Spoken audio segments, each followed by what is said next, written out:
Beth. And I'm Beth. Welcome to Physics with Beth and Beth. Hello, welcome to Physics with Beth and Beth. I'm Beth.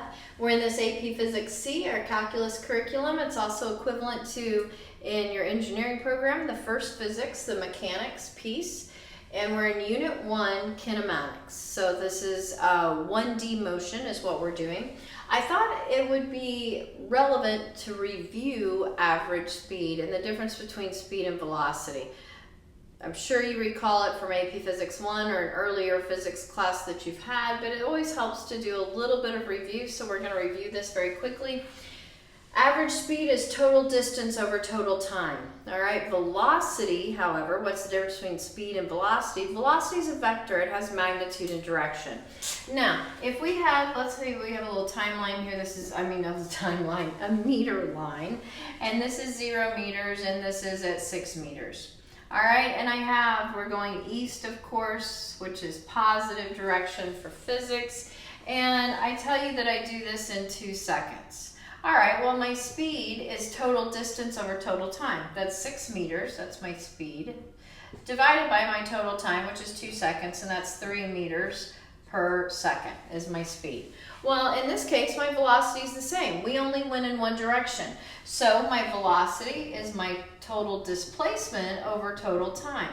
That's going to be 6 meters, because it's 6 minus 0, and it's 2 minus 0, which is 3 meters per second. So they're the same in that instance, but they're not always the same. If you have a change in direction, they won't be. For instance, let's say that this car went 0 to 6 meters, and then it actually turned around and ended up finishing, if this is its start, it finished it went 2 meters back in the west direction, and it did all of that in 2 seconds. All right, well, my speed is total distance over total time. It went 6 meters, then it came back another 2 meters. So that would be 8 meters over my 2 seconds, which would be 4 meters per second. All right, but my velocity is a vector. It has magnitude and direction. All right, it's total displacement divided by total time. So my displacement, I end up, if I'm at 6 meters and I come back 2 meters, that means on my meter line, I end up finishing at 4 meters. So my total displacement here is 4 meters is where I finish, minus 0 where I start, and my time is still 2 seconds. So that's going to be 2 meters per second, and they are not equal when you have a change in direction. I just wanted to remind you of that. Now let's do some average speed.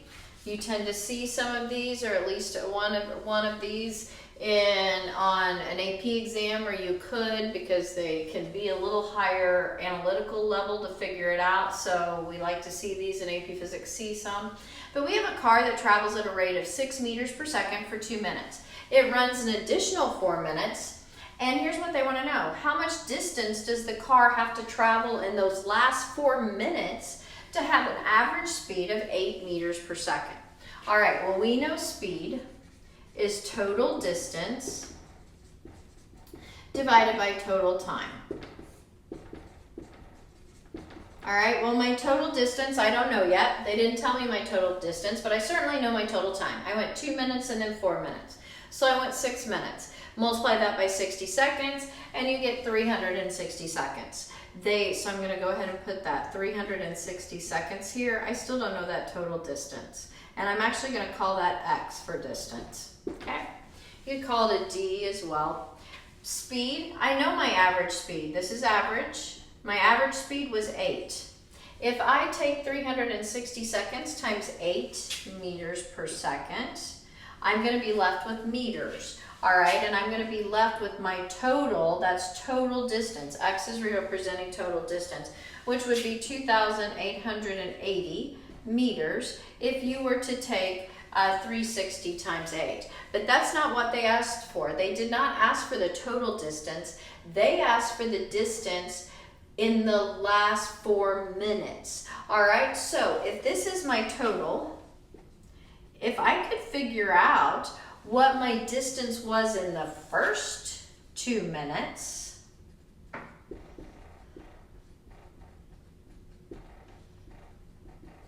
then I'm gonna know my distance in the last 4 minutes, okay? So let's figure out how to do this. My distance in my first 2 minutes. I know I'm going 6 meters per second, and I know that in 6 meters per second for 2 minutes, all right? So I'm going 6 meters per second, and I'm doing that for 2 minutes. So my 2 minutes times 60 is 120 seconds. So if I take 6 meters per second times 120 seconds, I'm going to be left with meters.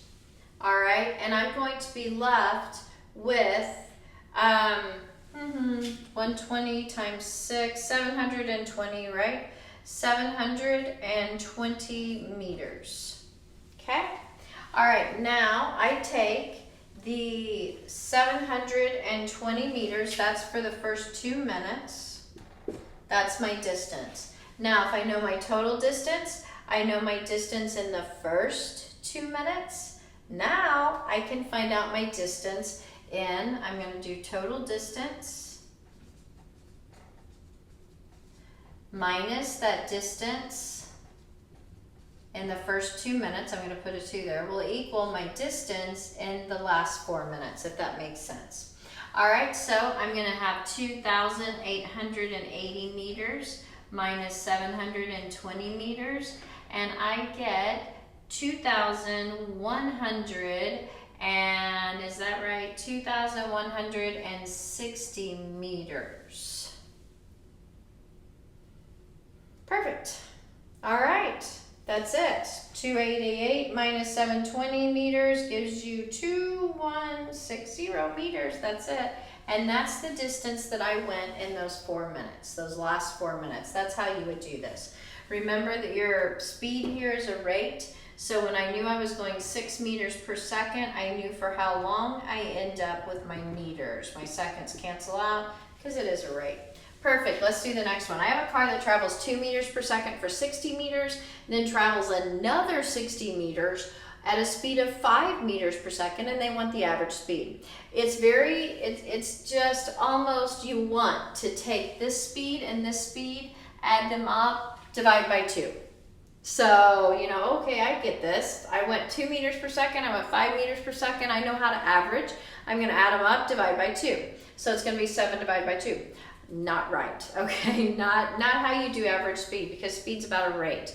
So you went farther when you were going faster. Like if you're going down the road and you're going 60 miles per hour, you go one distance. If you're only going 20 miles per hour and you're stuck in a traffic jam or something, lots of traffic, then you're gonna be going less distance. So you can't just add them up and divide by 2. So here's what we're gonna do. First of all, I know my speed is equal to that total distance. Total distance divided by total time. Ooh, total time.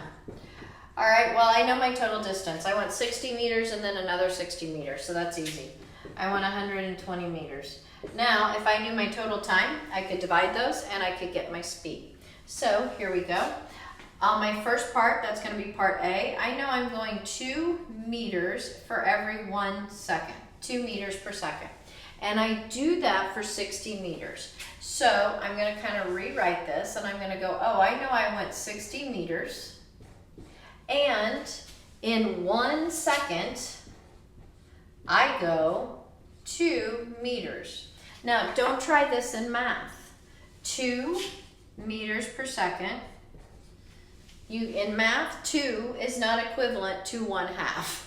Don't try this at home in math, all right? But in physics, this is a rate. So I can say I'm going 2 meters in 1 second, or I can say I'm going 1 second, every 1 second, I'm going 2 meters. Now, why did I want to flip it like that? Because then look, my units of meters cancel out and I'm left with seconds. And that's what I want. I need total time here. I need the total time in this first part and the total time in the time in the first part and the time in the second part to add them up to get total time. All right, so 60 divided by 2, right, is 30 seconds. In part B, we are going 5 meters per second for 60 meters again. So I'm going to do my 60 meters. I'm going every 1 second, I'm going 5 meters. My meters cancel out and I'm left with seconds. That's why I flipped it. Instead of saying 5 meters every 1 second, I said 1 second, I'm going 5 meters. I left with seconds, and that's 12 seconds. Now, if I want speed, total distance, 60 plus 60, that's 120 meters. And my total time here is 42 seconds. That's going to give me a speed of 2.86 meters per second. Now, I'm going to look at this and analyze this and just check if this logically makes sense. I am between 2 and 5 meters per second. That makes sense. If you end up with a number that's 1.5 and it's outside of this range, or maybe 6 meters per second, abort, abort. Something has tragically gone wrong. It needs to be between the range. All right? Now, 5 plus 2 is 7 divided by 2. All right, well, that's 3.5, right? So that, I didn't get 3.5, and we said you can't do that. So that makes sense. But why is my speed lower than that 3.5 meters per second? And you're like, where are you getting 3.5 meters per second? If I did 5 plus 2, and an average, 5 plus 2 and divided by 2, that would be 7 divided by 2, which would be 3.5 meters per second. And we said you can't do that. And why did this come out less than 3.5? Okay, well, logically that makes sense. Look at my time. I'm going much longer at the slower speed. I'm going 30 seconds at my 2 meters per second. I'm only going 12 seconds at my 5 meters per second, because they both went 60 meters and this one was going faster. So it took it less time to get to 60 meters. So that means that I was traveling less time at this higher speed. So it makes sense that my average is below 3.5 meters per second, because I was traveling longer at this 2 meters per second for 60 seconds. I'm sorry, for 30 seconds, a lot longer. All right, that's it. That's your review on average speed. Thank you for watching, and happy physicsing.